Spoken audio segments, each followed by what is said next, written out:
ভরা পদ্মার উপরকার ওই বাদল দিনের ছবি, সোনার তরী কবিতার অন্তরে প্রচ্ছন্ন এবং তার ছন্দে প্রকাশিত।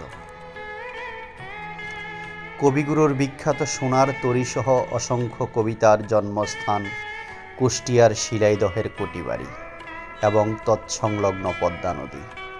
এইখানেই কবি কাটিয়েছেন জীবনে অনেকটা সময়, জমিদারি দেখাশোনা এবং সাহিত্য চর্চার সুবাদে রবীন্দ্র স্মৃতি বিজড়িত শিলাইদহের রবীন্দ্র কুটিবাড়ি।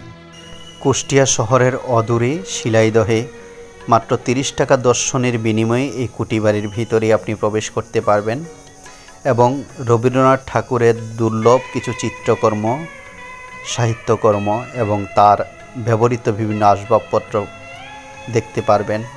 কুটিবাড়ির চতুর্দিকে বিস্তৃত নয়নাভিরাম ফল ফুলের বাগান এবং কাব্যিক সৌন্দর্যমণ্ডিত পুকুর ঘাট আপনাকে অবশ্যই মুগ্ধ করবে।